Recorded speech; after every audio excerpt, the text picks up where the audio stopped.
Hello दोस्तों, नमस्कार, आदाब, सत श्री अकाल। क्या हाल है आप लोगों के? उम्मीद करता हूँ अच्छे होंगे।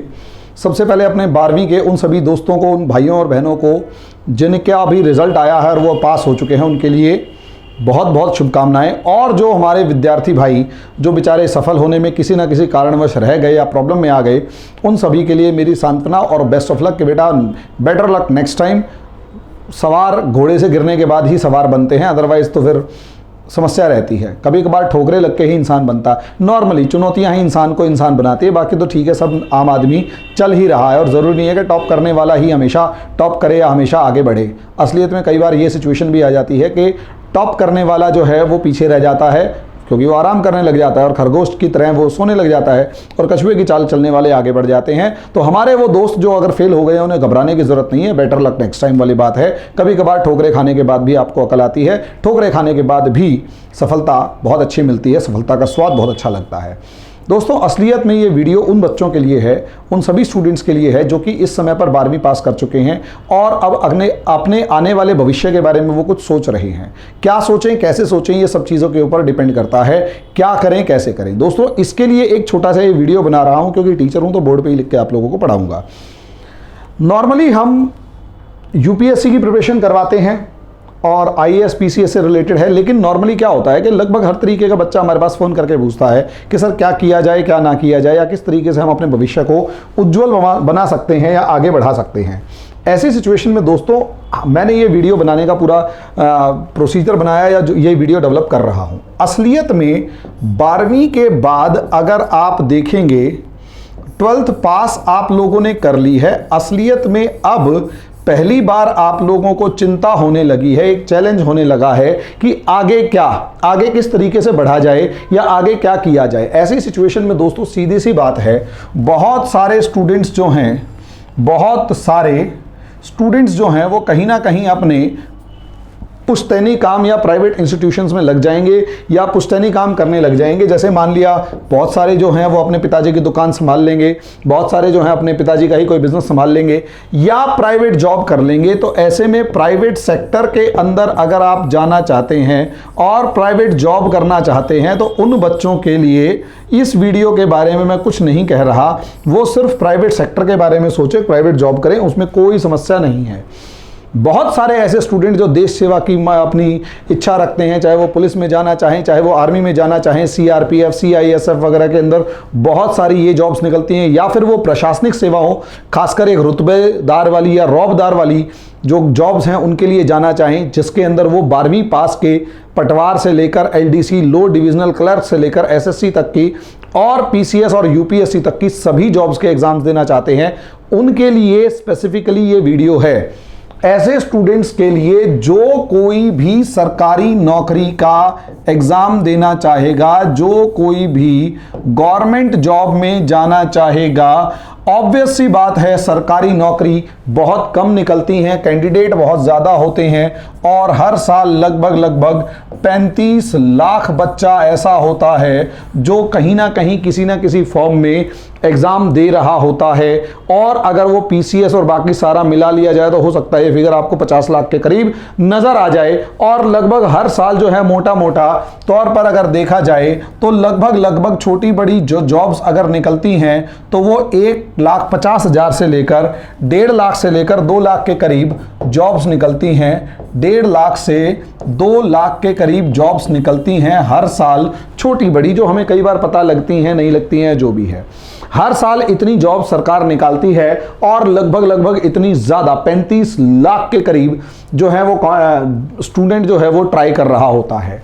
क्योंकि ये जो साल है वो कोविड-19 का साल है और इस कोविड-19 के साल के अंदर ये जो प्राइवेट सेक्टर है ये बुरी हालात में है और ये प्रॉब्लम में है, या फिर ये कहेंगे कि ये क्राइसिस यानी संकट से गुजर रहा है। ऐसी सिचुएशन में यहाँ पर जो जॉब्स हैं वो बहुत तेज़ी से बहुत ज़्यादा समस्या के बहुत ज़्यादा कम होती जा रही हैं। ऐसे में बड़ी बात ये है कि large number of people start moving towards the government jobs, और ये बहुत बड़ी संख्या में जो लोग हैं वो गवर्नमेंट जॉब में जाएंगे और ये संख्या इस कोविड-19 के चलते ये जो संख्या है ये बढ़ेगी, दिस नंबर विड इंक्रीज।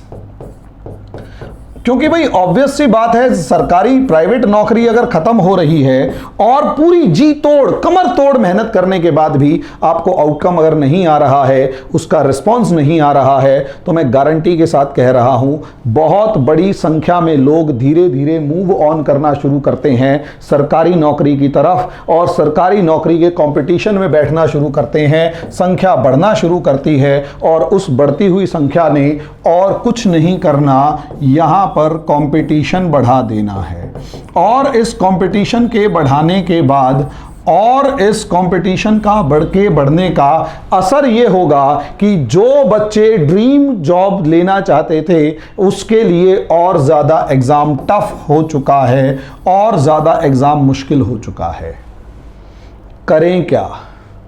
करें कुछ नहीं, सिर्फ एक बात है, मन इसके हारे हार है, मन के हारे हार है, मन के जीते जीत।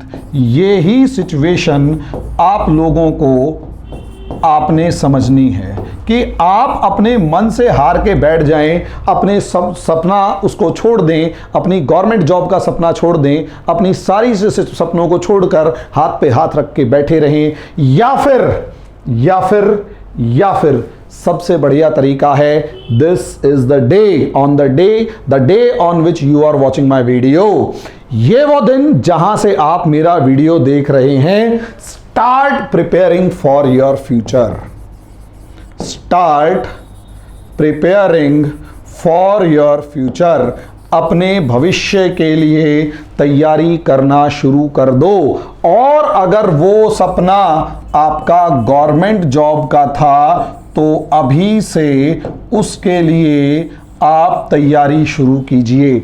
आज ही वो पहला दिन है जिस दिन आपने तैयारी शुरू करनी है। अभी वो पहला मिनट है जिस दिन आपने वो तैयारी शुरू करनी है। उसके लिए सोचो समझो जो मर्जी करो, लेकिन मेरा मानना ये है अगर सरकारी नौकरी कोई बच्चा करना चाहता है तो वो यही क्षण है, वो यही मोमेंट है जिस पर आप सरकारी नौकरी की तैयारी शुरू कर दें। बच्चे मेरे से पूछते हैं सर कब से शुरू करनी चाहिए? भाई मेरा मानना यह है 12वीं के बाद हर उस मिनट से कर देनी चाहिए जब आपके दिमाग में ये बात आई कि सरकारी नौकरी करनी है।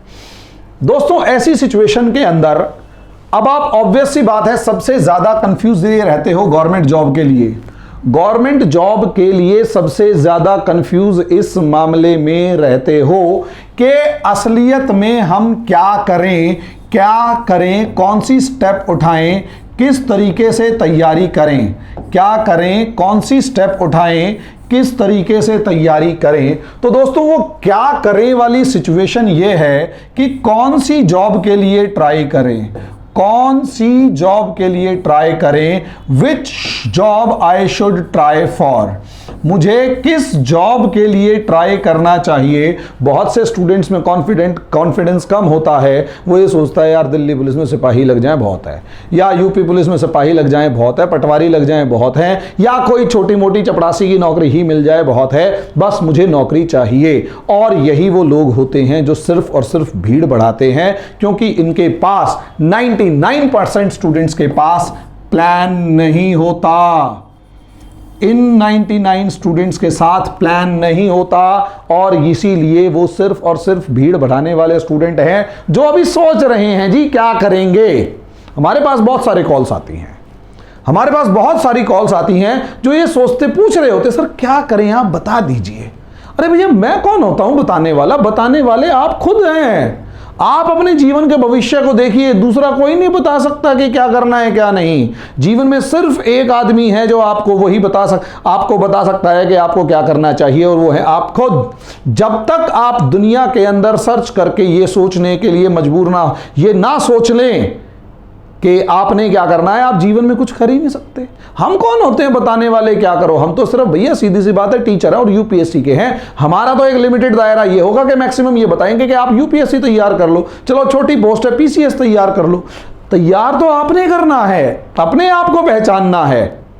ऐसे स्टूडेंट हैं जिन्होंने दिल्ली पुलिस या किसी भी पुलिस के अंदर कांस्टेबल से शुरू किया और आज के दिन आईपीएस बन के खड़े हुए हैं, और बहुत से आईपीएस की तैयारी करने लगे कांस्टेबल भी नहीं बने। ये डिपेंड करता है स्टूडेंट से स्टूडेंट के ऊपर। आपका खुद का वर्चस्व क्या है, आपकी खुद की व्यवस्था क्या है, आपका खुद का दिमाग क्या कहता है, आप खुद प्लान क्या कर सकते हैं, सोचते क्या हैं, बन क्या सकते हैं, बनना क्या चाहते हैं। और हो सकता है आपका पड़ोस का जो मुखड़ा है, जिसके घर आप मतलब बारात लेकर जाना चाहते हैं, या जो भी बारात लेकर जाना चाहते हैं भाई, वो तुमसे क्या चाहती है, तुम क्या बनो, या तुम उसको क्या बन के दिखाना चाहते हो, या माँ बाप को क्या बन के दिखाना चाहते हो, अपनी बहनों को, अपने भाई को क्या बन के दिखाना चाहते हो, या फिर किसी ने जीवन में आपको ताना मारा हो कि तुम कुछ नहीं कर सकते, आप उसे क्या बन के दिखाना चाहते हो। दिल्ली पुलिस में हवलदार या एक IPS, पटवार या एक IAS, क्या बनना चाहते हो, और उसके लिए आपके पास प्लान क्या है, उसके लिए आपके पास प्लान क्या है, और प्लान के अंदर आप कर क्या सकते हैं। मेरे पास ऐसे बहुत सारे स्टूडेंट्स हैं जो ये कहते हैं सर नहीं हम तो खुद कर लेंगे। खुद कर लो, I don't have any problem, खुद करना अच्छी बात है, लेकिन खुद करने के पीछे का लॉजिक क्या है, और हमारे पास क्लास लेने का लॉजिक क्या है, या किसी भी कोचिंग में जाकर क्लास लेने का लॉजिक क्या है, वो मैं आपको अभी बता देता हूं।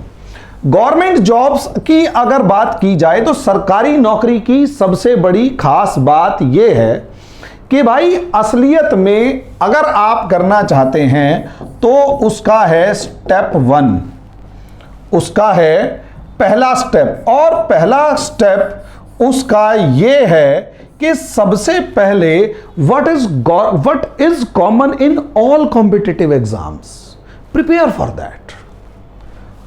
Find what is common in all competitive exams, find what is common in all competitive exams, common in all competitive exams।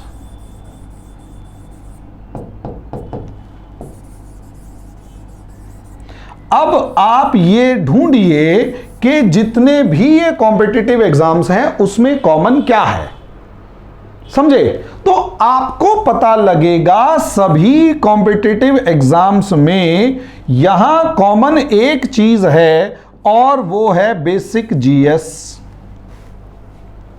Basic GS जो NCERT या इसी लेवल की किसी किताब में से आती है। दूसरा जो इंपॉर्टेंट है वो है बेसिक मैथ्स, बेसिक मैथ्स जो पटवारी और दिल्ली पुलिस के हवलदार या छोटे मोटे किसी भी एग्जाम से लेकर IAS तक के में सब में आता है। बेसिक इंग्लिश, बेसिक इंग्लिश जो हर एग्जाम में पूछी जाती है, और बेसिक रीजनिंग जो हर एग्जाम में पूछी जाती है। अब असलियत में दोस्तों आप लोगों ने असलियत में इन 4 चीजों को बेसिकली प्रिपेयर करना है, इन 4 चीजों को बेसिकली प्रिपेयर करना है। और यही चीज आप लोगों ने समझनी है कि असलियत में ये स्टेप 1 है। चाहे आप कोई भी एग्जाम देना चाहें, whatever exam you want to compete for, exam you want to compete for, आप किसी भी एग्जाम के अंदर कोई भी कंपटीशन करना चाहें, किसी भी कंपटीशन में जाना चाहें, ये 4 बेसिक चीजें आपको करनी पड़ेंगी। अब इसके बाद आप डिसाइड करेंगे, या इसके बाद जो है वो कुछ डिसाइड होगा कि असलियत में आपको किस लेवल पर जाना है। तो ऑब्वियस सी बात है, ये किसी भी एग्जाम के अंदर बेसिक पूछा जाता है, किसी भी एग्जाम के अंदर ये ही बेसिक पूछा जाता है। अब सवाल ये है हाउ टू प्रिपेयर इट। अब जब आप ग्रेजुएशन करेंगे तो भाई ग्रेजुएशन के ऊपर भी डिपेंड करता है कि आप किस लेवल की ग्रेजुएशन कर रहे हैं। अब आप ग्रेजुएशन करने जाएंगे तो उस चीज के ऊपर भी डिपेंड करता है कि आप किस लेवल की ग्रेजुएशन कर रहे हैं। और सवाल यह है कि उस ग्रेजुएशन में 3 साल तक आपको वो एग्जाम देना है। उस ग्रेजुएशन में 3 साल तक आपको वो प्रिपरेशन करनी है। तो सवाल यही है कि क्या आप उसमें 3 के 3 साल पूरे उड़ेलना चाहते हैं, या फिर साइड बाय साइड, और साइड बाय साइड आप प्रिपेयर फॉर गवर्नमेंट जॉब्स, या फिर साइड बाय साइड आप गवर्नमेंट जॉब्स को प्रिपेयर करना चाहते हैं। यह चीज डिपेंड करती है। तो मेरा मानना यह है कि ये आप लोगों के पास बेस्ट ऑप्शन रहेगा कि कॉलेज के अंदर अगर आप शाम को 5 बजे तक फ्री होते हैं तो 5 बजे से लेकर 7 बजे तक का टाइम आप इस प्रिपरेशन के अंदर दे सकते हैं। इस प्रिपरेशन के अंदर 5 बजे से 7 बजे तक का टाइम दे सकते हैं। समझे? अब ये बेसिक है। इससे आगे जाना चाहते हैं तो वो भी अवेलेबल होता है, लेकिन पहले ये कंप्लीट कर लो। जो एसएससी वाले बच्चे हैं वो अभी से प्रैक्टिस करना शुरू कर दो। तो एक बात समझ लीजिए, असलियत में 2 एग्जाम्स के बीच में डिफरेंस क्या होता है। ये तो हो गया कि अभी से तैयारी करना शुरू कर दो। अलग अलग एग्जाम्स के बीच में डिफरेंस क्या होता है, मैं उसके बारे में अब बताना चाह रहा हूं। अब अगर एग्जाम्स देखेंगे तो वो जो एग्जाम्स हैं वो 2 तरीके के हैं। एक वनडे हैं और दूसरा है इलेबोरेटेड वे में आने वाले।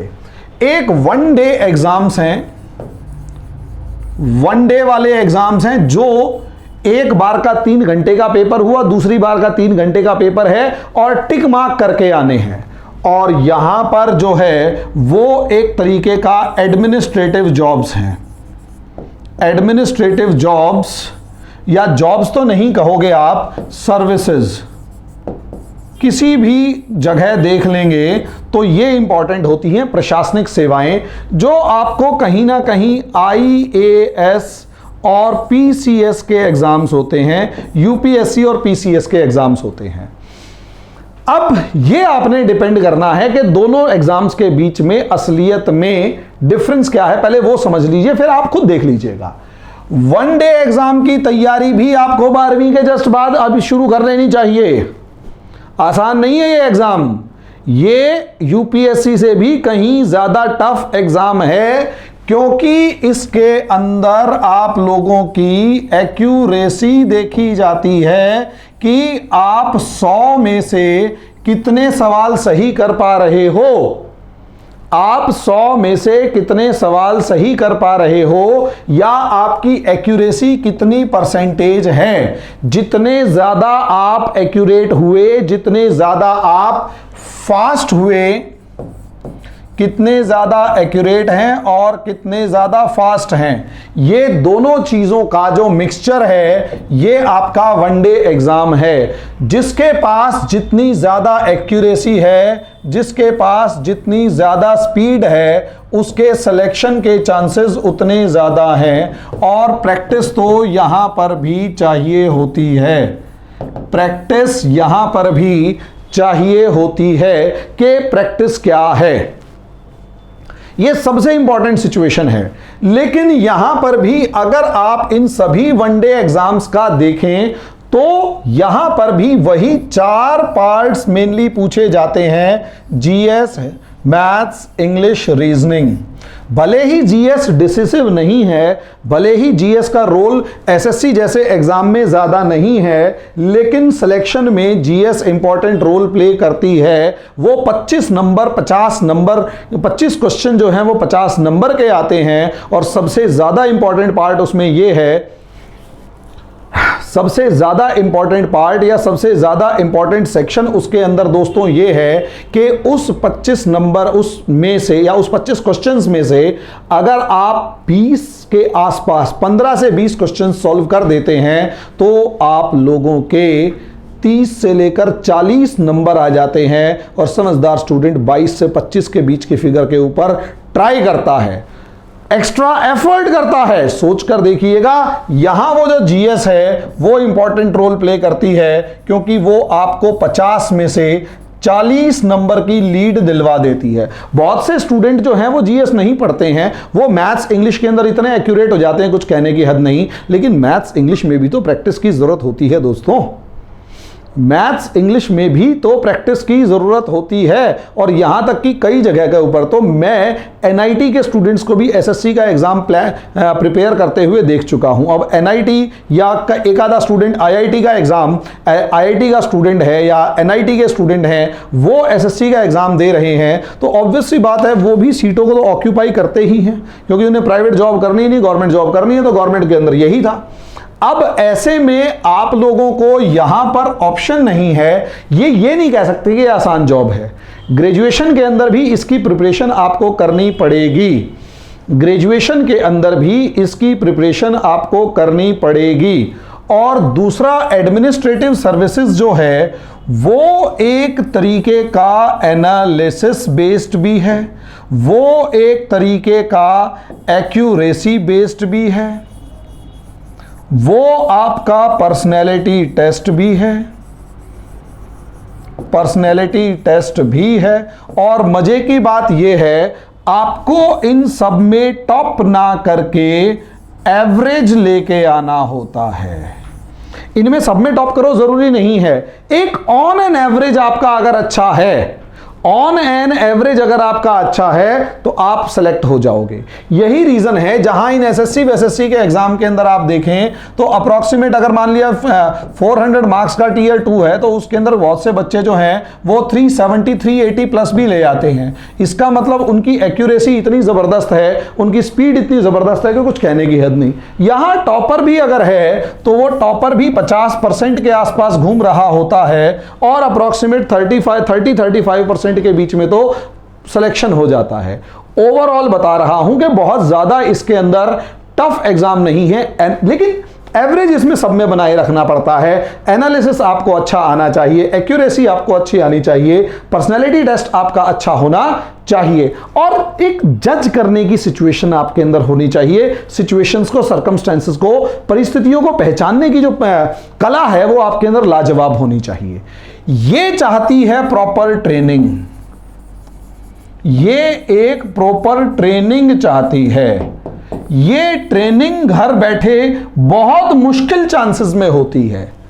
ये प्रॉपर ट्रेनिंग चाहती है जिसमें आपको अलग अलग लेवल के आंसर लिखने होते हैं और उस आंसर्स का एनालिसिस करना होता है। इन टेस्ट के अंदर जो इंटरव्यू होता है उसमें पर्सनैलिटी टेस्ट है, पेपर नंबर 4 के अंदर पर्सनैलिटी टेस्ट है, पीटी के अंदर एक्यूरेसी है, मेंस के अंदर एनालिसिस है, और अगर आप ऑप्शनल देखेंगे तो उस ऑप्शनल में डेप्थ ऑफ नॉलेज है कि आप किसी भी एक सब्जेक्ट को कितनी ज्यादा गहराई से पढ़ सकते हैं, वो यहां पर है। डेप्थ ऑफ नॉलेज यहां बहुत ज्यादा इंपॉर्टेंट है। गहराई से आप किसी सब्जेक्ट को, किसी टॉपिक को कितना ज्यादा पढ़ सकते हैं, इस चीज के ऊपर ये डिपेंड करता है। तो दो सब्जेक्ट्स के या दो पेपरों के बीच में बिल्कुल दूर दूर तक इतना ज्यादा डिफरेंस है कि उसको इससे कहीं कंपैरिजन किया ही नहीं जा सकता। लेकिन बच्चे जो हैं ये और ये, बहुत से ऐसे बच्चे हैं जिनसे मेरी बात होती है, आए दिन बात होती है, उनको इनके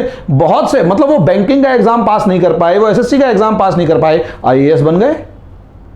लिटरली ऐसा हुआ कि पता लगा एसएससी का एग्जाम पास नहीं हुआ, बैंकिंग का एग्जाम पास नहीं हुआ, पटवारी तक का एग्जाम पास नहीं हुआ, लेकिन आईएएस हैं आज के दिन। तो ये कहना कि पहले जो ये कर लेगा वही ये कर पाएगा, ऐसा कभी नहीं है। ये अलग है, ये अलग है। अपने आप को पहचानोगे आप कहां खड़े हुए हो, अपने आप को पहचानो कि आप कहां खड़े हो, यह सिचुएशन मायने रखती है। यहां 12वीं के बाद वाला जो स्टूडेंट है वो मिसगाइड कहां होता है, मैं इस चीज में बताता हूं। पहले आपकी रिक्वायरमेंट क्या है वो देखिए। आपकी रिक्वायरमेंट यानी आपकी आवश्यकता क्या है उसे समझिए कि आपकी आवश्यकता ये है। दोस्तों, आपकी सबसे बड़ी आवश्यकता इस समय पर आप ये देखिए, एक तरफ आप ग्रेजुएशन कर रहे हैं, एक तरफ तो आप ग्रेजुएशन कर रहे हैं, दूसरी तरफ आप प्रिपरेशन करना चाहते हैं। असलियत में इन दोनों के बीच में एक बैलेंस बनाना ज़रूरी होता है। आप लोगों को इन दोनों के बीच में क्या बनाना ज़रूरी है? एक बैलेंस। कहीं ऐसा ना हो कि ग्रेजुएशन छूट जाए, कहीं ऐसा ना हो कि तैयारी यानी प्रिपरेशन छूट जाए। अब इस बैलेंस को बनाने के लिए टाइम मैनेजमेंट की ज़रूरत होती है, यानी समय के प्रबंधन की ज़रूरत होती है। आपको अपना टाइम मैनेज करना होता है। अब सवाल यही उठता है कि आप अपना टाइम कैसे मैनेज करते हैं? आप अपना टाइम कैसे मैनेज करते हैं, यह सवाल उठता है। इस टाइम मैनेजमेंट में बच्चों के सामने एक दुविधा आ जाती है, और वो दुविधा होती है टाइम वर्सेस मनी की। और यहीं इस दुविधा में, इस असमंजस में एक बच्चा फंस के रह जाता है। टाइम वर्सेस मनी में एक बच्चा फंस कर रह जाता है। कैसे? नॉर्मली जितने भी हम नॉर्मली स्टूडेंट्स को देखते हैं, वो एक जिसे कहते हैं गरीब या पुअर फैमिली से होते हैं, और यही इनकी सबसे बड़ी समस्या है, और यही इसी जगह पर उलझ कर रह जाते हैं। ये पुअर फैमिली के स्टूडेंट्स के साथ प्रॉब्लम क्या आती है, ये देखिए।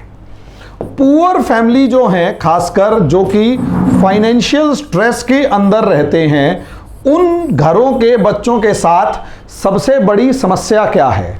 सबसे बड़ी समस्या और सबसे महत्वपूर्ण समस्या ही उनके सामने मनी है, यानी पैसा है।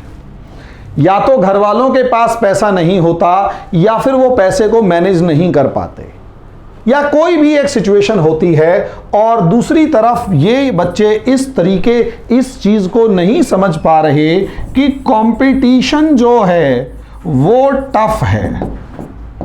कंपटीशन जो है वो टफ है या बहुत ज़्यादा हार्ड है। कंपटीशन जो है वो टफ है या कंपटीशन जो है वो बहुत ज़्यादा हार्ड है।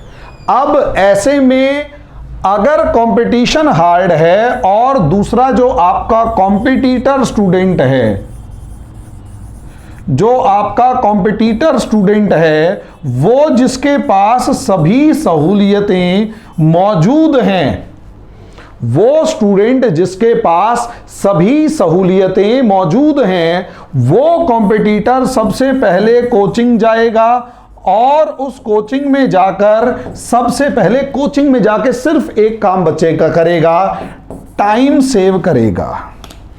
सबसे पहले जाकर क्या करेगा? वो टाइम सेव करेगा, समय बचाएगा। और इसी समय बचाने की लड़ाई में ये जो बच्चा है, जो अभी पैसे के मामले में उलझा हुआ है, ये लगभग हार जाता है।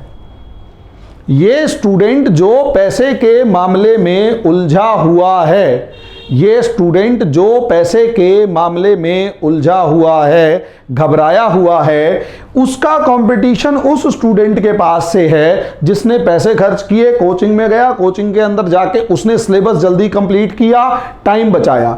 टाइम बचा के असलियत में क्या किया उसने? More time for practice, more time for practice. हाँ, इसमें बच्चों आप मुझे बुरा भला कह सकते हो, गाली बक सकते हो, लेकिन मजबूरी है, कड़वी सच्चाई है। कड़वी सच्चाई है। एक ढंग के कोचिंग में जाने के बाद उस स्टूडेंट ने कुछ नहीं किया, अपना टाइम बचाया। अपना टाइम बचाने के बाद उसने ज्यादा टाइम प्रैक्टिस को दिया। प्रैक्टिस को करने के बाद उसके अंदर एक्यूरेसी आई, उसके अंदर स्पीड आई, उसके अंदर डायरेक्शन आई, कुछ भी आया लेकिन आया, कुछ भी आया लेकिन आया। नतीजा क्या हुआ? नतीजा ये हुआ कि वो बच्चा इस बच्चे से आगे निकल गया जो कि पहले ही दिन मनी यानी पैसे के बारे में सोचने लगा। अभी वो सोच रहा है पैसे के मामले में, ऐसे में उसको कुछ इंटरव्यू दिखाई देते हैं, उसको कुछ इंटरव्यूज दिखाई देते हैं जो सिलेक्टेड कैंडिडेट्स के हैं। जो सिलेक्टेड कैंडिडेट्स के हैं वो इंटरव्यूज उनको दिखाई देते हैं। अब सवाल ये है कि ये सिलेक्टेड कैंडिडेट्स किस तरीके से सिलेक्ट हो गए, और वो सिलेक्टेड कैंडिडेट हमेशा कहता है सेल्फ स्टडी ने मेरा सिलेक्शन करवाया।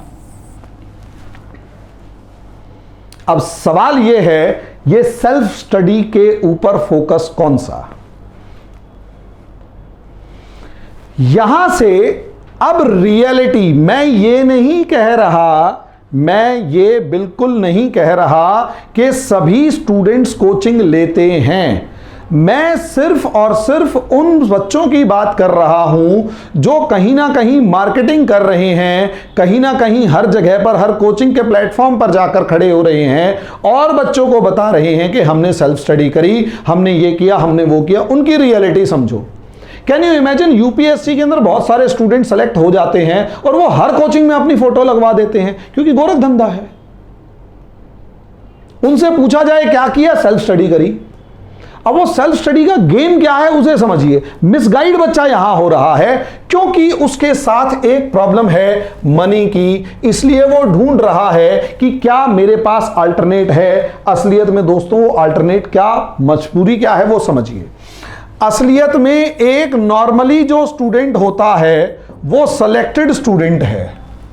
नॉर्मली अगर जो भी एक सिलेक्टेड स्टूडेंट की आपको अगर मैं बात बताऊं तो नॉर्मली एक सिलेक्टेड स्टूडेंट जो है, मेरे बहुत सारे दोस्तों से मेरी बात हुई, कुछ मेरे भी ऐसे स्टूडेंट्स रहे जो हमारी क्लास में बैठे हुए दिखाई दिए और सेलेक्ट वगैरह हो गए हैं, और कुछ उनमें से, कुछ सभी नहीं, आप कभी भी देखिएगा, पूरा सिस्टम उठाकर देखिएगा, मैक्सिमम स्टूडेंट्स ऐसे हैं जो किसी एक आधे कोचिंग के साथ जुड़े हुए होते हैं। वो हर जगह नजर नहीं आएंगे, लेकिन बहुत से ऐसे बच्चे होते हैं उनको मीडिया से इतना प्यार होता है, कैमरे से इतना प्यार होता है, मशहूर होने से उन्हें इतना प्यार होता है, वो लगभग हर प्लेटफॉर्म पे नजर आएंगे, हर प्लेटफॉर्म पे बता रहे होंगे, बातचीत कर रहे होंगे, और सबसे ज्यादा इंपॉर्टेंट चीज वो बता रहे होते हैं कि हमने सेल्फ स्टडी की, हमने सेल्फ स्टडी की। अब सेल्फ स्टडी दो तरीके की होती है, ये समझ लीजिएगा दोस्तों। असलियत में एक सेल्फ स्टडी होती है विदाउट कोचिंग, विदाउट कोचिंग। अब उस कोचिंग के बदले बगैर, अब उस कोचिंग के बगैर जो भी स्टूडेंट हुआ, ऐसा नहीं है सेलेक्ट नहीं होते, होते हैं, बिना कोचिंग के भी स्टूडेंट सेलेक्ट होते हैं, लेकिन वो परसेंटेज उतनी नहीं होती जितनी आप लोगों को दिखती है। उनमें भी गड़बड़ घोटाला है, क्या है बताता हूं। जो विदाउट कोचिंग सेलेक्ट हो रहे हैं, या तो वो पहले से ही कॉन्वेंट एजुकेटेड हैं, या फिर वो किसी नवोदय या प्रतिभा विकास जैसे स्कूल के अंदर पहले से ही पढ़े हुए हैं। यानी आपको कहीं ना कहीं एक जो बेसिक्स हैं वो आपके पहले से ही इतने मजबूत हैं, बेसिक्स जो हैं वो पहले से ही इतने मजबूत हैं कि कहीं ना कहीं आपको सिलेक्शन के अंदर वो हेल्प करते हैं। दूसरा, आपको गाइडेंस, दूसरा आपको गाइडेंस की जरूरत होती है, और वो गाइडेंस जो है वो या तो आपका कोई भाई बहन या कोई जानकार या कोई रिश्तेदार, कोई ना कोई एक ऐसा होता है जो आपको समय समय पर छोटा छोटा फैक्ट, छोटे छोटे मैटर्स के ऊपर, थोड़ी थोड़ी बातों के ऊपर गाइड कर रहा होता है कि बेटा ऐसे नहीं, ऐसे करो, इसका आंसर ऐसे लिखो, इसका आंसर ऐसे लिखो। क्योंकि हर आंसर अपने आप में चैलेंज है, हर लाइन अपने आप में चैलेंज है, हर शब्द अपने आप में चैलेंज है। और असलियत में जब आप पढ़ रहे होते तो वो गलती पता नहीं लगती, तो वो गाइडेंस जो है वो आपका जानकार बता रहा होता है। इसीलिए जो भी स्टूडेंट जो जेन्युइनली विदाउट कोचिंग प्रिपरेशन करके आ रहा होगा, वो बताएगा कि मैं किसी ना किसी ऐसे स्कूल में पढ़ा, मैं ऐसे किसी स्कूल में पढ़ा, वो बताएगा, और उसके अंदर मेरे उस सर ने मेरी इतनी मदद करी, उसके बाद मेरे भैया वो डीसीपी थे, मेरे भैया इस पोस्ट पर थे, उन भैया ने मेरी इतनी मदद करी, या मेरे जो सीनियर्स थे वो उन्होंने इतनी मदद करी। वो सीनियर कौन थे? वो सीनियर या तो वो सिलेक्टेड स्टूडेंट या हो चुके थे, या मेंस की या इंटरव्यू की प्रिपरेशन कर चुके थे, मेंस इंटरव्यू में अपीयर हो चुके थे। ये सबसे जेन्युइन स्टूडेंट होता है। लेकिन सवाल ये है, सेल्फ स्टडी में इनके वाले मॉडल को फॉलो करने से पहले यहां वो स्टूडेंट अपनी सरकमस्टेंसेस यानी अपनी परिस्थितियों को उजागर करे और कंपेयर करे कि असलियत में आपकी परिस्थितियां उसकी परिस्थितियों से मैच करती हैं या नहीं करती हैं। आपकी परिस्थितियां क्या हैं कि आप कैसे स्कूल में पढ़े हैं, आपके स्कूल के अंदर टीचर कैसा था, आपके स्कूल के अंदर टीचर को ABCD वाला पार्ट वो ढंग से आता था या नहीं आता था, आपके स्कूल के टीचरों ने आपको पढ़ाया था या नहीं पढ़ाया था, आपकी 12वीं क्लास जो है वो अच्छे नंबरों से जो पास हुई है उसमें आपने नकल करी थी या नहीं करी थी, या कहीं ऐसी बोर्ड से तो नहीं है जहां पर टॉपर्स जो है वो पैसे दे देकर पास हो रहे हो और आपको भी किसी न किसी नाम पर फीस देने के नाम पर या कैसे भी करके बोर्ड के अंदर मार्क्स अच्छे लाने पड़ रहे हो। शिक्षा के व्यापार के शिकार कहीं आप तो नहीं हो गए हैं, कहीं ना कहीं कोई कमजोरी रह गई हो। 6ठी से 12वीं तक की आपकी तैयारी कैसी है, उसके स्कूल्स कैसे गए, आपकी तैयारी उसमें कैसे हुई, इन सब चीजों को कंपेयर कीजिए, तब डिसाइड कीजिए कि क्या आप सेल्फ स्टडी कर पाएंगे। बच्चा कहेगा नहीं सर उसने करी तो मैंने करी, उसमें लॉजिक ढूंढो। उसमें लॉजिक ये है आप कर सकते हैं, लेकिन क्या आपकी परिस्थितियां वैसी थी? उसने जो काम 6ठी से लेकर 7वीं 8 9 10 से लेकर 12 तक के अंदर जो 7 साल लगभग 6 से 7 साल उस बच्चे ने तैयारी के अंदर मेहनत करके निकाल दिए, क्या आपने वो 7 साल निकाले या फिर आपके वो 7 साल कुंजियां और गाइडे रट के पास होने में निकल गए? अगर आपके ये 7 साल 12वीं तक के 7 साल अभी तो फ्रेश होगा दिमाग में कि अगर आपके ये 7 साल गाइडे और कुंजियां पढ़ पढ़ के निकल गए हैं और आपको अभी तक किताब की रीडिंग करने की हैबिट नहीं है, आई कैन गारंटी आप सेल्फ स्टडी कर लो, टाइम वेस्ट करोगे। आप सेल्फ स्टडी कर लो, टाइम वेस्ट करोगे अगर आपके 7 साल ऐसे निकले हैं तो। और अगर आप किसी ऐसे कॉलेज से ग्रेजुएशन करने जा रहे हैं जहां पर पढ़ाई नहीं हो रही, वो सिर्फ व्यापार हो रहा है शिक्षा का, वहां ऐसे कॉलेजों में और ऐसे स्कूलों में पढ़ के अगर बच्चा सेल्फ स्टडी की तरफ बढ़ेगा, फ्रस्ट्रेट हो जाएगा, मिसगाइड हो जाएगा, कुछ नहीं आएगा, गारंटी से कह रहा हूं। फ्रस्ट्रेट होगा, मिसगाइड होगा, कुछ नहीं आएगा, मैं ये बात गारंटी से कह रहा हूं। यस। दूसरा, सेल्फ स्टडी वाले जो स्टूडेंट्स हैं उनका क्या काम है या वो ऐसा क्या करते हैं? सेल्फ स्टडी वाले विद कोचिंग वाले स्टूडेंट्स सबसे ज्यादा मिसगाइड करते हैं। विद कोचिंग वाले जो स्टूडेंट्स हैं वो सबसे ज्यादा मिसगाइड करते हैं, और उसमें से अब मैं किसी का नाम यहां पर उजागर नहीं कर सकता, बहुत ही मतलब मीडिया में फेमस, यूट्यूब पर फेमस, दबा के हर प्लेटफॉर्म पे जाने वाला एक सिलेक्टेड स्टूडेंट कहता है, मैंने उससे पूछा यार क्लास तो तूने ली थी, ये क्या ड्रामा है कि सेल्फ स्टडी? उसने बहुत सिंपल सा लॉजिक बताया और वो लगभग हर स्टूडेंट के अंदर मुझे फिट होता हुआ नजर आया जो कोचिंग लेने के बाद सेल्फ स्टडी की बात करता है। यहां पर आकर, इस मोड़ पर आकर बच्चा फंसता है, इस मोड़ पर आकर समस्याओं के अंदर बच्चा मिसगाइड हो जाता है, और यहां वो समझदार स्टूडेंट है जो आगे निकलता है। उससे मैंने पूछा ये क्या ड्रामा है भाई, तुम सेल्फ स्टडी या जो भी बात करते हो? तो उसने बहुत सिंपल वे में बताया कि यार एक बात बताओ, ठीक है, वो ये था कि अगर मैं किसी कोचिंग का नाम ले देता हूं, अगर मैं किसी कोचिंग का नाम ले देता हूं तो और या फिर मैं किसी टीचर का नाम ले देता हूं, यह बड़ा गंदा खेल है।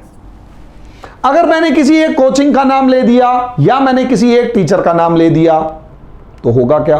कहता है उसके नेक्स्ट मोमेंट पे समझदार बच्चा उस कोचिंग को और उस टीचर को इंटरनेट पे ढूंढ रहा होगा। क्या उसके नेक्स्ट मोमेंट पे वो मुझे सुनेगा? I was shocked. मैंने लॉजिक तो तेरा जबरदस्त है। कहते मुझे असलियत में सिलेक्शन मिल गया है, और सिलेक्शन मिलने के बाद मुझे बड़ा अच्छा लगता है कि अलग अलग कोचिंग वाले मुझे कॉल करके बुला रहे हैं, अलग अलग प्लेटफॉर्म्स पे मुझे बुलाया जा रहा है, अलग अलग जगह पर मेरे को सुना जा रहा है, पोडियम पे खड़े होकर भाषण देकर वीआईपी की तरह भाषण देना किसको अच्छा नहीं लगता? कहता मुझे तो अच्छा लगता है। कहता एक बार अगर मैंने ये बोलना शुरू कर दिया कि मैं फला कोचिंग में और फला टीचर के पास पढ़ रहा हूं, तो क्या कोचिंग वाले मुझे बुलाएंगे जो 1 लाख रुपए, 50,000 रुपए, 20,000 रुपए देकर बुला रहे होते हैं? क्या वो कोचिंग वाले मुझे बुलाएंगे जो 1,50,000 वगैरह रुपए, कम से कम 1 लाख या 50,000 रुपए दे के मुझे बुला रहे हैं? क्या वो बुलाएंगे? नहीं बुलाएंगे। भाई एक कोचिंग ने मार्केटिंग के लिए तुम्हें बुलाया है और तुम दूसरे कोचिंग का नाम लोगे तो वो बुलाएगा ही नहीं। तो मजबूरी तो यही आ जाती है ना कि किसी भी कोचिंग या किसी भी आइडिया का मतलब किसी भी यूट्यूब के प्लेटफॉर्म के ऊपर जाकर आप अगर किसी दूसरे कोचिंग का नाम लेते हो तो ऑब्वियस सी बात है वो तुम्हें पैसे ही नहीं देगा। तुम्हें तो पैसे चाहिए, 1 लाख रुपए मिल रहा है, तुम्हें कोचिंग का नाम गायब। भाई सीधी सी बात है। ऐसे में अगर वो 10 कोचिंगों में घूम लिया, मैं कम से कम बता रहा हूं, कितने हो गए? कम से कम जब तक वो प्रिपरेशन करेगा मौज से रहेगा, सैलरी तो मिल ही रही है, बाकी भी मौज से रहेगा। और पिछले जितनी भी मेहनत कर रखी है, जितनी भी समस्याएं आ रखी हैं, सब जीरो, सब जीरो। सोच कर देखिए, सोच के देखिए मामला क्या होगा। यहां आकर बच्चा फंस जाता है। ये 2-4 ही होते हैं, 1-2 ज्यादा नहीं, लेकिन ये 1-2 अपनी मार्केटिंग इतनी जबरदस्त कर लेते हैं, इतनी जबरदस्त कर लेते हैं और इतने मीठे शब्दों में आपको सुना रहे होते हैं कि अच्छा खासा बच्चा मिसगाइड हो जाता है। सिंपल 2 सोच के देखिए, उस जो सिलेक्टेड स्टूडेंट है, और यही कारण है जो सिलेक्टेड स्टूडेंट कहता है कि मुझे इस टीचर ने सेलेक्ट करवाया, उसे कोई दूसरा बुलाता ही नहीं। यस, जो स्टूडेंट ये कहता है कि मुझे इस टीचर ने सेलेक्ट कराया, उसे दूसरा टीचर बुलाता नहीं। जिस स्टूडेंट ने ये कह दिया कि मैं उस कोचिंग में पढ़ के पास हुआ, उसे कोई दूसरा कोचिंग नहीं बुलाता। वो बेचारा दब जाता है जो टीचर और कोचिंग का नाम लेता है। उभरता कौन है? जो टीचर और कोचिंग का नाम नहीं लेता और बड़ी सफाई के साथ अपने नाम को आगे बढ़ा जाता है, पैसा कमाता है और चुपचाप निकल जाता है। मिसगाइड कौन हुआ? बच्चा। यहां कुछ बच्चे ऐसा करने वाले जो ये सेल्फ स्टडी कह रहे हैं, और ऐसा नहीं है कि वो किसी सेल्फ स्टडी का नाम नहीं लेते या किसी कोचिंग का नाम नहीं लेते, वो असलियत में किसी कोचिंग का सवाल आते ही मिसगाइड कर देते हैं। मतलब बहुत ही सफाई से उस क्वेश्चन को टाल जाते हैं, वो बहुत सफाई से उस क्वेश्चन को टाल जाते हैं और वो बार बार ये कहते हैं आपका जो सिलेक्शन है वो सेल्फ स्टडी पर डिपेंड करता है। बिल्कुल सही कहा, सिलेक्शन हमेशा हर बच्चे का सेल्फ स्टडी पर डिपेंड करता है। हम कब मना कर रहे हैं? लेकिन उसके अंदर आपका बेस क्या है, आपका स्कूल कौन सा है, आपका कॉलेज कौन सा रहा है, आपका परफॉर्मेंस इन सब चीज़ों के अंदर क्या रहा, ये मायने रखता है। और यहाँ या तो आप बचपन से ही इतने ज़्यादा पढ़ाकू हैं, या जब बचपन से ही आपका इतनी अपब्रिंगिंग बढ़िया स्कूलों में हुई है कि आपको कोचिंग की ज़रूरत नहीं, लेकिन गाइडेंस मिल गई। गाइडेंस मिल गई तो कोचिंग की जरूरत नहीं है, मैं भी कह रहा हूं। लेकिन सवाल यह है कि आपका स्कूल कैसा गया है, आपका कॉलेज कैसा गया है, आपका स्कूल कैसा गया है और आपका कॉलेज कैसा गया है। अगर स्कूल और कॉलेज अच्छे गए हैं तो आपको किसी तरीके के कोई कंपटीशन के कोचिंग की जरूरत नहीं है। लेकिन अगर आपका स्कूल अच्छा नहीं गया, यार किताब तुमने आज तक पढ़ी नहीं है, ढंग से क्वेश्चन सॉल्व हो नहीं पा रहे हैं, गाइडें कुंजियां पढ़ के आप पास हो चुके हैं, तो आपको क्या लगता है सिलेक्शन हो पाएगा? नहीं हो पाएगा, मिसगाइड हो जाओगे।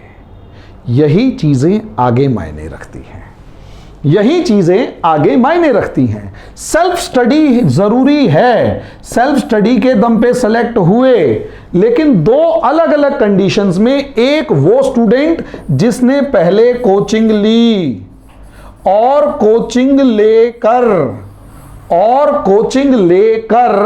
उसने पूरा ध्यान सेल्फ स्टडी पे लगाया, सेलेक्ट हो गया। दूसरा, वो जो छठी से लेकर 12वीं तक, ग्रेजुएशन तक बहुत अच्छे लेवल पर रहा, सब चीजें बहुत अच्छे लेवल पर करी और गाइडेंस अच्छी लेकर सिलेक्शन ले गया। दोनों हैं, पॉसिबल है, लेकिन आप किसको देख पा रहे हैं वो मायने रखता है।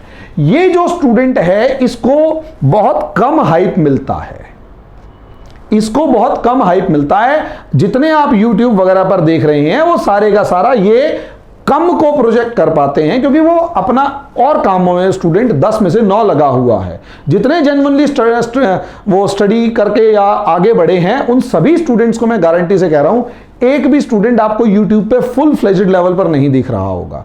कौन कौन दिख रहे हैं? जो कोचिंग संस्थानों में पढ़े हैं और अब पैसा कमा रहे हैं। ज्यादातर नहीं, कुछ वो हमेशा किसी ना किसी कोचिंग संस्थान में पढ़े हुए हैं। वो एक अलग मैटर है कि बाद में कहते हैं नहीं, कोचिंग संस्थान के अंदर या तो वो बहुत सफाई से सवाल को टाल जाएं, और कोई कोचिंग संस्थान भी इनके साथ उलझता नहीं है, क्योंकि ऑब्वियस सी बात है, फिर जो बिल्कुल जिसे कहते हैं ना, बेशर्मी के ऊपर अगर उतरना होता है तो वो किस तरीके से उतरेंगे? बेशर्मी के ऊपर अगर उतरना होगा तो यही उतरेंगे, भाई उस कोचिंग में मत जाना, बेकार है। कौन कोचिंग अपना नुकसान करवाएगा? शर्म के अंदर मारे 1-2 बार चले गया, फोटो वोटो दिख गई, वो एक अलग मैटर है। और हिंदी मीडियम का जो सबसे बड़ा संस्थान है, मजे की बात ये, वो पिछले 3 साल से एक लड़की का सिर्फ मॉक इंटरव्यू दिखा के सिलेक्शन ले रहा है। सिलेक्शन खुद के तो हुए नहीं है, हिंदी मीडियम के तो वैसे भी नहीं हो रहे, खुद का तो सिलेक्शन हुआ नहीं है, और वो सिर्फ मॉक इंटरव्यू दिखा के सिलेक्शन ले रहा है। सोचकर देखिए कितना बुरा हाल है, सोचकर देखिए कितना बुरा हाल है, और मिसगाइड कितना हो रहा है। अब सिलेक्टेड स्टूडेंट्स की ये रियलिटी अगर आप लोगों को समझ में आ गई, तो अब आ जाओ YouTube के कंटेंट के ऊपर, जो नॉर्मली स्टूडेंट का एक बेस है या एक कॉन्फिडेंस है। नॉर्मली मैं बात करता हूं स्टूडेंट से कि सर YouTube के ऊपर जो कंटेंट है वो कितना ज्यादा ऑथेंटिक है। दोस्तों, जितना भी बड़े से बड़ा चैनल उठाकर देख लीजिए। फॉर एग्जाम्पल, एक बहुत बड़ा चैनल है, मैं नाम नहीं लूंगा, वो रोज सुबह से लेकर शाम तक लाइनें, लाल लाल कलर की लाइनें खींच के स्लाइड्स में पढ़ा के निकाल देता है। स्टडी नाम से उसका कोई चैनल है, बहुत बड़ा चैनल है एजुकेशन सेक्टर में। ओपनली कह रहा हूं, उस चैनल को पूरे को एनालिसिस करके देखिएगा। पहली बात, पढ़ा क्या रहे हैं, आपको मिल क्या रहा है। मैं यूपीएससी की बात कर रहा हूं, मैं पीसीएस की बात कर रहा हूं। आपको मिल क्या रहा है, वो पढ़ा क्या रही हैं। जो वो स्टडी वाला चैनल है, जो सबसे बड़ा चैनल है, वो पढ़ा क्या रहा है? वो कुछ नहीं पढ़ा रहा। वो जो स्टडी चैनल है वो कुछ नहीं पढ़ा रहे, वो सिर्फ और सिर्फ आप लोगों को इंफॉर्मेशन दे रहे हैं। सिर्फ और सिर्फ इंफॉर्मेशन। बच्चों, ये न्यूज आ गई, ऐसे ऐसे हुआ। न्यूज चैनल भी यही कर रहे हैं। यूट्यूब पे मिला क्या? न्यूज चैनल यही कर रहा है। सुबह सुबह उठते ही ये करते हैं, सुबह से लेकर शाम तक ये करते हैं। अखबार भी यही कर रहा है, तो उस इंस्टीट्यूट वाले वो जो चैनल है उसने भी यही कर दिया। भाई 1 करोड़ के आसपास उसके सब्सक्राइबर जाने वाले, यही कर रहा है वो, क्योंकि चैनल का जो बेस है वो बहुत बड़ा है। क्योंकि चैनल का बेस बहुत बड़ा है, इसलिए उसका काम चल गया। लेकिन क्या उसने आपको फ्री में कुछ प्रोवाइड किया? नहीं। वो फ्री में देगा ही क्यों इंफॉर्मेशन के अलावा? और बाकी उसके पास एक्सपीरियंस्ड टीचर नहीं है, तो मिलेगा क्या?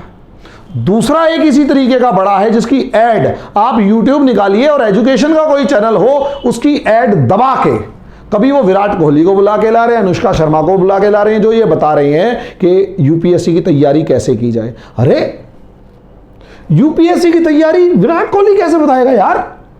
यूपीएससी की तैयारी, लॉजिक लगाओ, कुछ खुद लॉजिक लगाओ कि यूपीएससी की तैयारी विराट कोहली या अनुष्का शर्मा या अक्षय कुमार या शाहरुख खान कैसे करवा देंगे आपको, बताओ। वो एक्टिंग बहुत अच्छी करते हैं यार। मैं पढ़ाता अच्छा हूं तो मैं पढ़ा सकता हूं। मेरे से अगर कहो कि मैं किरण करके दिखा दूंगा, नहीं हो पाएगा। मेरे पढ़ाना अच्छा है तो मैं पढ़ाऊंगा ना। यूपीएससी का पढ़ाना, भाई मैं अगर मेरे से अगर कहीं मैं हिस्ट्री का टीचर हूं, ठीक है, मेरे से कोई कहे कि मैं मैथ्स पढ़ा दूं, हाउ इज इट पॉसिबल?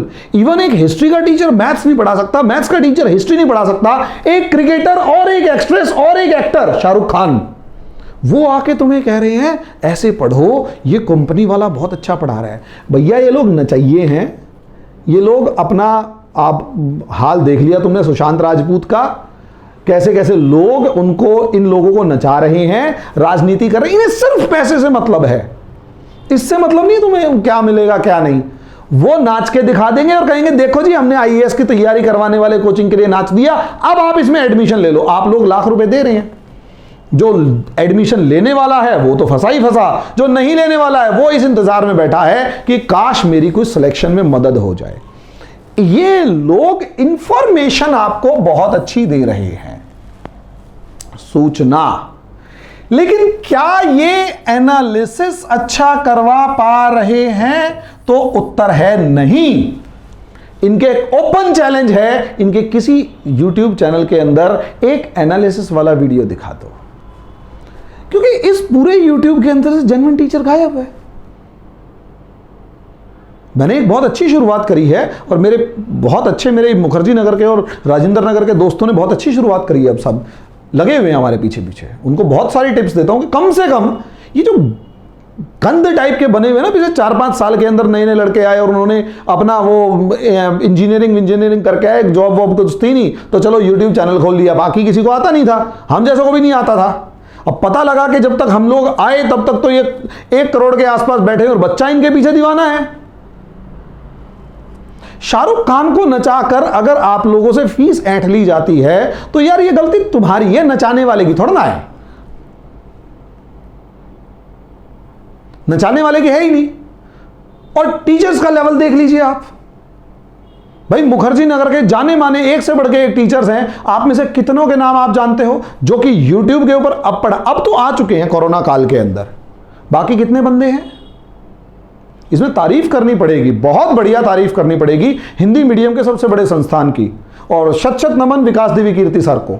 उन्होंने कम से कम एक टॉपिक पढ़ाए, वो ऐसे पढ़ाए गजब। वैसा एक टॉपिक ये मिस्टर स्टडी और मिस्टर एकेडमी वाले वो उठा के देख लेंगे, कुछ नहीं। और तीसरे वो मिस्टर पोजांग टाइप, कुछ नहीं, मोटिवेशन के नाम पर आपको बेवकूफ बनाते हो और आप बन जाते हो। फिर कहते हो सिलेक्शन नहीं, और कैसे होगा सिलेक्शन?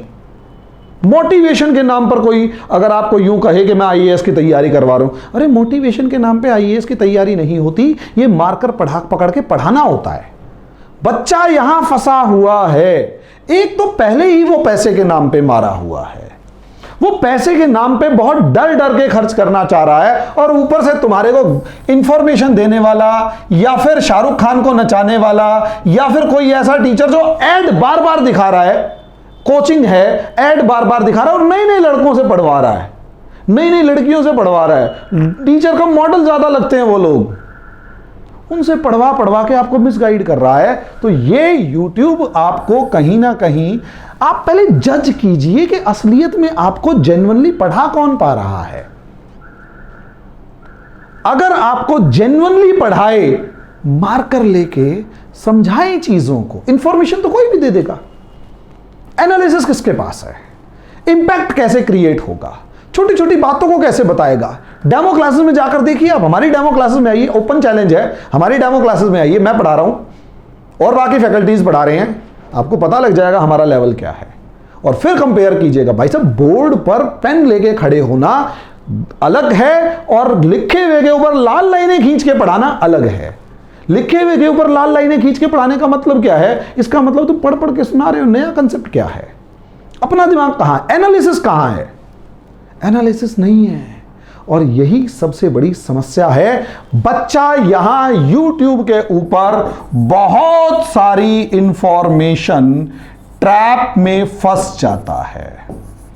इंफॉर्मेशन ट्रैप होता है जो कि आपको मिसगाइड करता है, जो कि आपको मिसगाइड करता है, और इस मिसगाइड के चलते बच्चा सिर्फ और सिर्फ टाइम वेस्ट करता है और टाइम वर्सेस मनी की lost its race.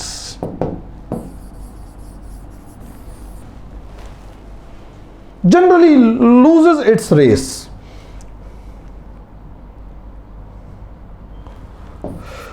Loses its race और अपनी जो रेस है उसे लूज कर देता है, हार जाता है। 12वीं का बच्चा जो है वो इस ट्रैप में ना फंसे, इस जाल में मत फंसना। ये आपका जाल YouTube के ऊपर बड़ा अजीब तरीके का बना हुआ है, बुन रखा है। टीचर से पढ़ना, टीचर आपको पढ़ाएगा, ये लाइन खींच के पढ़ाने वाले नहीं पढ़ाएंगे, या कार्टून फिल्में दिखा के नहीं पढ़ाया जा सकता, या फिर नए नए लड़के जिनकी उम्र आपसे ही 2-4 साल फालतू है वो कैसे पढ़ा देगा यार आपको? वो खुद तो पीटी ने तक नहीं दे रखा उसने। एक्सपीरियंस क्या है? सोचो, समझो, फिर आगे बढ़ो। तो सबसे पहले YouTube से इंफॉर्मेशन तो इकट्ठा करो, इंफॉर्मेशन ट्रैप में मत फंसो, इंफॉर्मेशन ट्रैप में मत फंसो। यहां जो इंफॉर्मेशन दे रहे हैं उसके अलावा कुछ है ही नहीं। उसके बाद एक बार कोर्स बना लिया, लाइनें खींच खींच के आप लोग उसको ले रहे हैं, पैसे वेस्ट हो गए। उसके बाद हमारे जैसों के पास फोन करते हैं, सर क्या करें, पैसे वेस्ट हो गए। मैं क्या करूं भाई, तुम वेस्ट करके आ गए। फिर उम्मीद करते हैं हमसे, भाई देखो बीवी बच्चे हमारे भी हैं, स्टाफ हमारा भी है, सिस्टम्स हमारे भी हैं, घर चलाना है हमें भी है। फंस के तुम आए हो, मैं थोड़ा ना आया हूं। मैं आपको सलाह दे सकता हूं अभी, क्योंकि अभी क्या होता है, अभी बच्चा बहुत ही ब्लफिंग के अंदर इस टाइम आके, बहुत ही जिसे कहते हैं ना कंफ्यूज होकर, पहले अपने पैसे कहीं ना कहीं शाहरुख खान, विराट कोहली या बड़े बड़े ऐड, बहुत सारे ऐड देख के दे देगा। उसके बाद क्या होगा? उसके बाद फिर दोबारा कंफ्यूज होंगे। आधे बच्चे तो वहीं हिम्मत हार जाते हैं, क्योंकि बड़ी मुश्किल से पैसे निकालते हैं, बड़ी मुश्किल से पैसे निकालते हैं और उसके बाद हार जाते हैं। हारने के बाद फिर दोबारा हमारे पास आते हैं, फिर कहते हैं सर अब क्या करें। अब हमारे को क्या पता क्या करें, हम फिर जितनी हेल्प कर सकते हैं हम करते हैं, लेकिन हमारी भी अपनी कुछ सीमाएं हैं। तो इसलिए फंस मत जाना। यहां से YouTube एक ट्रैप है आपके लिए। लगता है फ्री है, लगता है यहां पर कि सब कुछ फ्री है, फ्री नहीं है, मिस गाइडेंस है। अगर है भी तो इतना सारा फ्री है जिसमें 99.9% वेस्ट है। जो 0.1% इंफॉर्मेशन सही है, इसको निकालने में आपकी उम्र बीत जाती है। जब तक समझ में आता है तब तक हम कितना कर लेंगे। हर क्वेश्चन के अंदर अलग होता है यूपीएससी का हर क्वेश्चन अलग है, हर लाइन अपने आप में एक आर्ट है, और वो आर्ट हर लाइन के अंदर सिखानी बहुत मायने रखती है। तो यहां से अब 12वीं का बच्चा क्या करे? 12वीं का बच्चा सबसे पहले कुछ ना करे। 12th क्लास के बच्चे को सबसे पहले कुछ नहीं करना है, सबसे पहले अपनी बेसिक्स की क्लासेस ज्वाइन करनी है। बेसिक्स की क्लासेस को आपने ज्वाइन करना है। भले ही आप कोचिंग ना जाएं, ऑनलाइन ले लें। अब जैसे हमारे पास NCERT का कोर्स ऑनलाइन है, जो 3 महीने में आपको पूरी की पूरी NCERT कंप्लीट करवा देगा। उसके बाद आपको NCERT के ऊपर परेशान होने की जरूरत नहीं पड़ेगी। अगर आप 3 महीने में NCERT कंप्लीट कर लेते हो, वैसे इस कोर्स की ड्यूरेशन 6 महीने की है, और अगर आप इस 3 महीने के अंदर NCERT को प्रॉपरली कंप्लीट कर लेते हो, NCERT GS की, ना कि आपको मैथ्स और रीजनिंग वगैरह पढ़ा रहे हैं इसमें हम, NCERT इस 3 महीने में आप कंप्लीट कर लीजिए अच्छे तरीके से। उसके बाद आप लगातार मैथ्स, अगर आपने, तब तक आपको समझ में आ जाएगा कि जीएस का लेवल क्या है। मैथ्स, इंग्लिश, रीजनिंग की अलग अलग जो भी अच्छे टीचर हैं उनसे आप क्लासेस ज्वाइन कर सकते हैं, क्लासेस ज्वाइन कर सकते हैं, कीजिएगा। मैं पहले कह रहा हूं, हाँ, मनी वर्सेस टाइम में don't lose your time, you have to spend your money.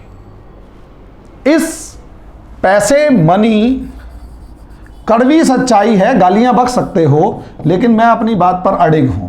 Money versus time, पैसे और समय की दौड़ में पैसा नहीं समय जीतता है, याद रखिएगा। तो समय बचाओ, पैसा नहीं। पैसा कहीं ना कहीं से अरेंज करके इन्वेस्ट होगा, समय इन्वेस्ट बर्बाद अगर करते हो या लंबा समय उसमें डाल देते हो तो कुछ नहीं होना। समय बचाओ। और ये जो कोचिंग है, कोचिंग क्लास अगर जेन्युइन है, जो आपका टाइम वेस्ट नहीं कर रही, तो ये जो कोचिंग क्लास है ये आपका टाइम सेव कर रही है मनी के बदले में। यस, समय बचा रही है। जिसने समय बचाया बाजी जीत गया, क्योंकि मैंने पीछे लिखा जो समय बचाएगा, जो जितना समय बचाएगा उतना ज्यादा समय वो प्रैक्टिस में दे पाएगा। जो जितना समय बचाएगा वो उतना ज्यादा समय प्रैक्टिस में दे पाएगा। ये सबसे बड़ी सिचुएशन है, समझे।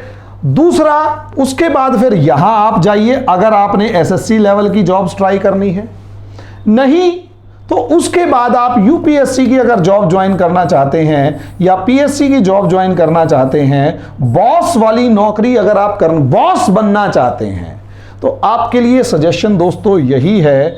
अगर आप बॉस बनना चाहते हैं तो आपके लिए सजेशन यही है, start preparation for UPSC from now.